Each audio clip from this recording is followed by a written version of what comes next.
Last time we showed you some amazing things on our travels around the Outer Hebrides. This time we've lots more to show you. Welcome to the channel. We are Graham and Ellie. We are Wizard in the Wild. Good morning and a welcome to a very wet and windy Bosta Beach. Is that where we are? Bosta Beach. We're on day 9 of our trip, although of course we haven't been on the Outer Hebrides for 9 days. But we thought we'd better catch up with you and let you know how it's all going. Where we're parked up, there is absolutely no signal, no internet, no nothing. You're really on your own here. So it's been very quiet, hasn't it? Yeah, We've had BBC Radio 2, I think. Other stations are available, but not here. So that's been keeping us company, so we've been able to catch up with news and such. We got excited this morning because an alert came through on my calendar and I thought it was a message. We thought, oh, someone's got through. But it wasn't. It was a reminder of an anniversary that we need to say happy anniversary to. So yeah, it's absolutely incredible here. We're absolutely blown away by the place. I mean, the weather has been totally against us for most of the trip so far. So I guess if you love a place when it's like this and the weather's crap, then you're going to love it anyway. We've done a lot of shower dodging, which you will have seen by now, where we've managed to get down onto various beaches and things. Yeah, we got down onto Bosta Beach yesterday. Had a little incident with Jazz. Yeah. It was quite scary. She, you know, you've probably seen she just loves running around on the beach. She just goes mad. Well, she ran up to this little rock pool, but what she didn't realise, the waves were coming in and out of that. And one minute she's heading for the rock pool, the next minute she's under the water. Yeah, I didn't see it, luckily. And as the waves come in, it could have taken her back out, but then I saw her little head bob up. And she clambered out. She sort of... she must have been trying to swim. I think I'd have been trying to swim if I was underwater too. I'd have learned pretty quick. That was a bit of a scary moment. Yeah, the trouble is, she has to explore every minute detail of every beach we go to. And it's a really difficult decision because it really does seize the day. She just loves every moment of every day, every adventure. She's there. She does a funny little larruping gallop. Yeah, and she just wants to enjoy and make up for all the tough times she's had. She wants to make up with just squeezing every element out of every moment. And it's hard because we try to let her do that, but she's not that sensible. So you're trying to balance keeping the dog safe with letting her actually live her little life. The wind's been incredible. It just literally, you go down on a beach and it's like you're being sandblasted, isn't it? It gets you covered. I mean, I've been trying to get sand out of the dog's eyes since we've been back. Yeah. But we're thoroughly enjoying it, aren't we? Absolutely loving it. I mean, it is a crazy, beautiful, magical place. I mean, it really is a very healing sort of place. You're just... I can't really describe it. You just hope that you can get here to see it for yourself. There's something really peaceful, but wild and unspoilt about it. It's very remote, isn't it? Yeah. I mean, you really feel part of nature when you're here. If you like remoteness and peace and tranquility, and this is your place. It's just perfect. We're using a book actually, which is really good. It's this book called Outer Hebrides by Mark Rowe. It's really helpful when you haven't got a phone signal as well. It talks about lots of walks you can do on the Hebrides, but also all the places of interest. And it was recommended to us as being like the book to get. And honestly, if you ever come up here, I would suggest you get that, because we're having to resort to a combination of books, an old map book, an old atlas, an old map book, which is nigh on useless. Yeah.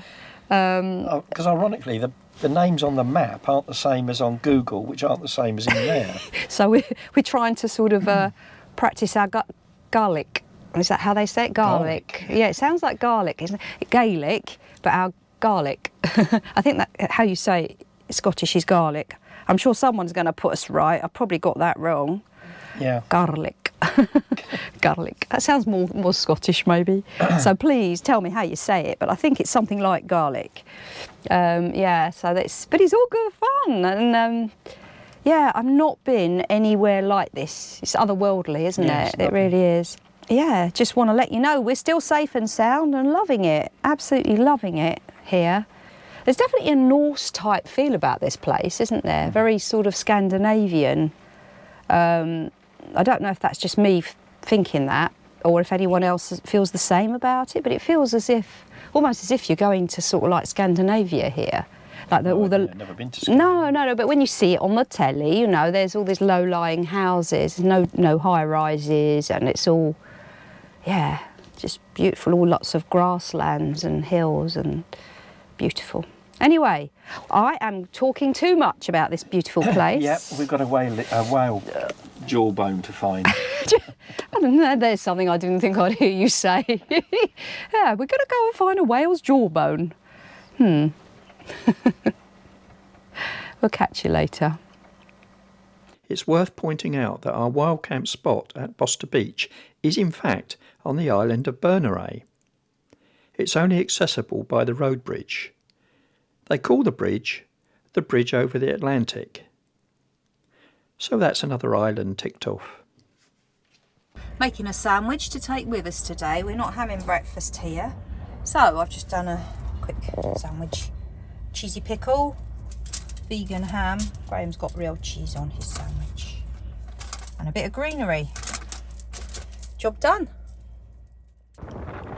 But before we go anywhere, we need to walk the dogs. And Ellie has found that there is an Iron Age house a few hundred yards from here. So, while we walk the doggies, we're going to see what this Iron Age house is all about. In 1992, a severe storm exposed stone walls that had been hidden in these dunes. In 1996, the site was excavated to reveal a well-preserved settlement of houses that date back to the late Iron Age, 400 to 800 AD. This life-size reconstruction was built using the same techniques the original Iron Age dwellers would have used. The Iron Age house was closed when we were there, so do check on their website for opening times. Admission charges for 2024 are £5 per person.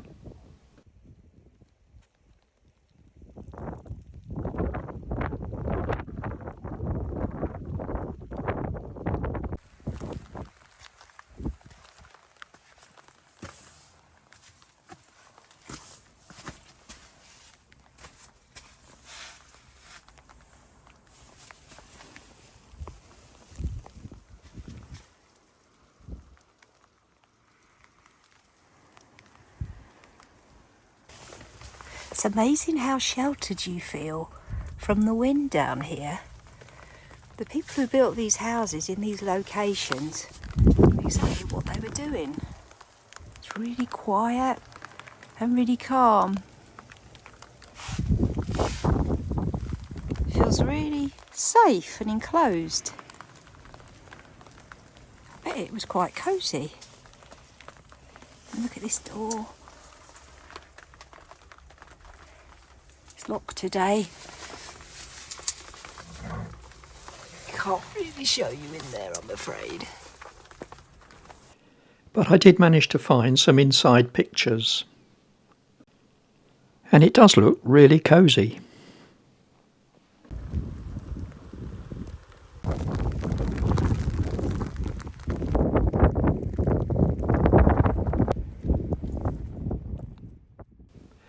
This must have been a wonderful place for Iron Age man, with an abundance of fresh water there from the stream, and all the fish in the sea there. This cemetery for the war graves is beautifully kept, and a lovely location for it.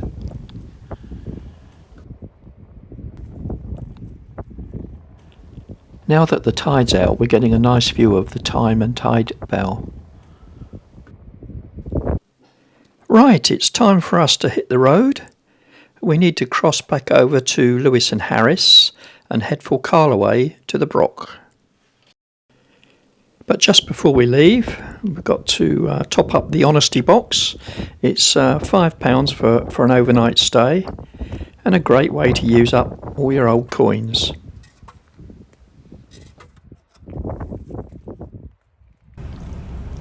Breakfast on the run. Yeah, Graham's trying to munch while driving away from Bosta beach. And it's funny, just about a quarter of a mile away you get a signal. I didn't realise that. We could have run up the hill last night and picked up our emails, couldn't we? Oh yeah. Hear it all pinging, yeah, everything's pinging. And that's the view. And the view over there. Wherever you look, there's just views. Beautiful views. And there we go. Interesting scarecrow. At least he's got his high vis on. That should alert the birds. Just look at this magnificent beast.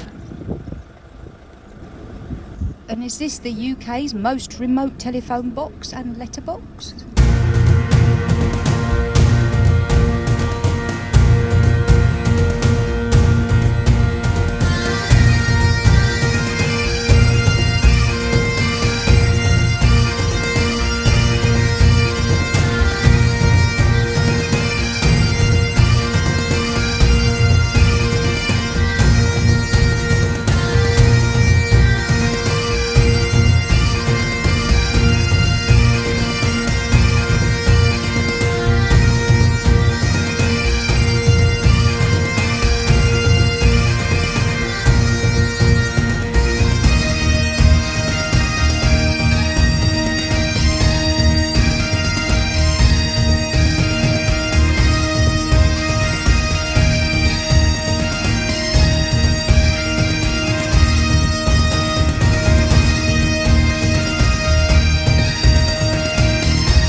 Well, we've arrived at Carloway Broch. It's supposed to be one of the best preserved brochs in Scotland. And this little hill you can see just in front of me, with a little dome on the top, that in fact is the toilets and the museum all built into the side of the hill. Clever. Well, I think we should have a look inside this visitor centre. I sincerely hope these toilets aren't Iron Age like the Broch though. The visitor centre is really well worth a visit if you can get there. It's only open from April to September, so if you go in the winter obviously that part will be closed, although the Broch itself is open all year. There are lots of little scenes that actually give you a really good sense of what life might have been like all those years ago. It's really well done, and there's lots of information on the boards around the visitor centre. It really is quite immersive. The Broch was a real hive of industry. Food was stored there, grain was milled there, ironworks were made there, animals were kept there, people lived there. It was just a bit like a little village, but with all the different floors for different purposes. But you get a real flavour for that when you look around the visitor centre, as they sort of explain something of what life might have been like back then. Actually looks quite cosy. I think the fire was in the middle of the Broch, and that was seen as the social hub where people would sit and chat. And it must have felt very safe as well, because the walls were so thick. Actually quite cosy.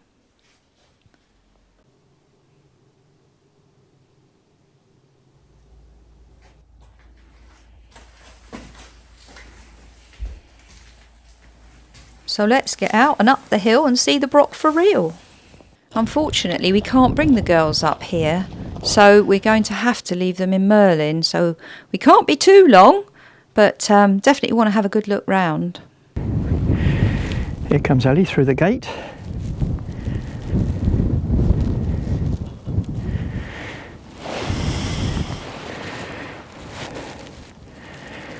I better wait for Ellie, let her catch up.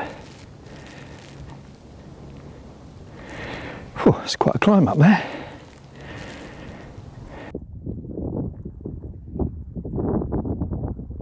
So, what is a broch?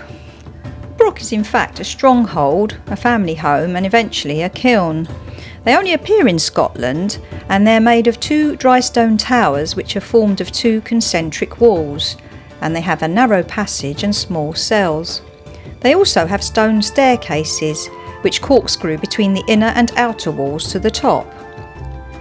Unbelievably, because we've never seen one before, but there are over 500 brochs in Scotland, and most of them are found in northern and western Scotland and the islands.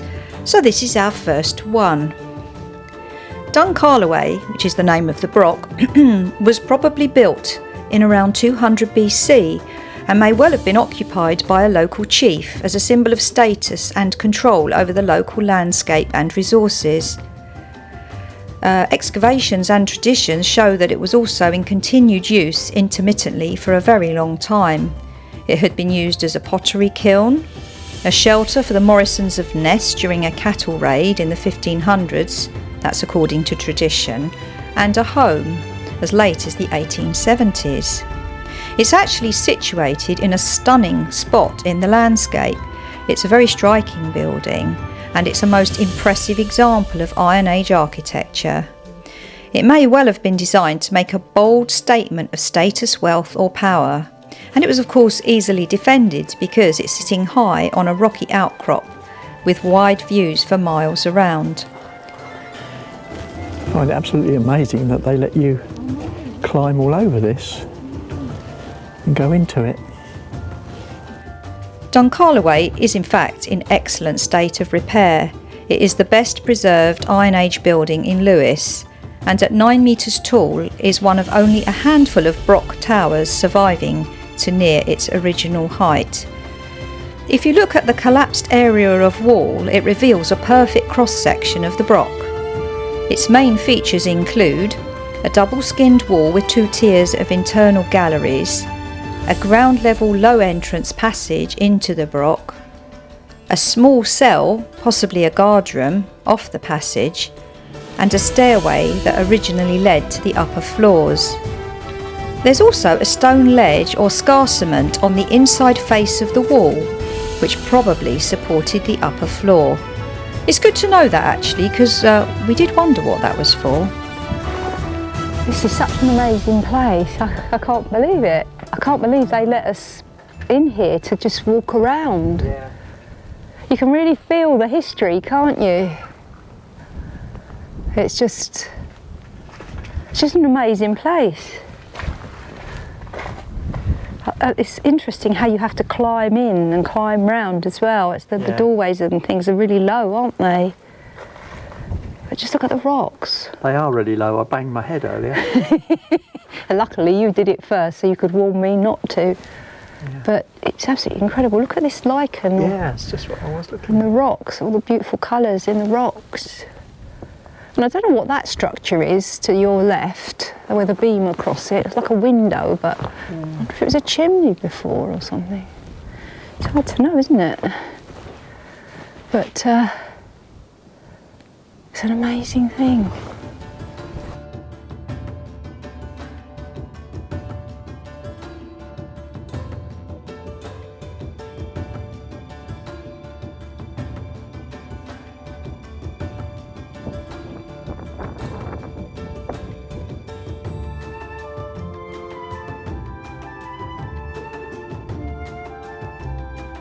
And this is the little gate you have to use to come in.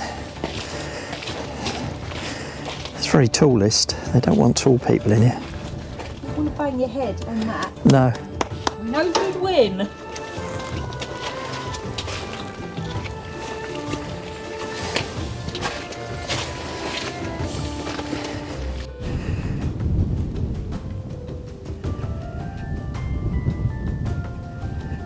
Yes, wonderful place.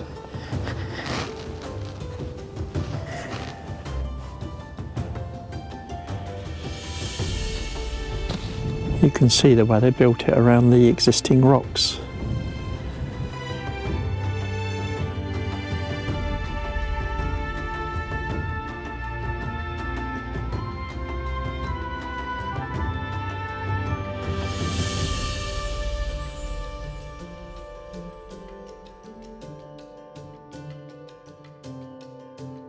Well, we've thoroughly enjoyed looking round the Broch and the visitor centre.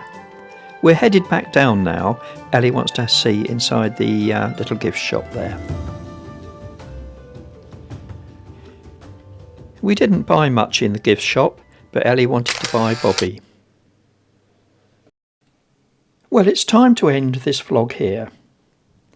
Join us next time when we look at the Living Museum of Black Houses at Gerenin, which also has a working loom being demonstrated. We also visit the Harris Tweed Mill at Carloway. It was really interesting with its huge machines. Thank you for joining us this week. If you've enjoyed our vlogs, please do consider liking, subscribing and giving us the thumbs up.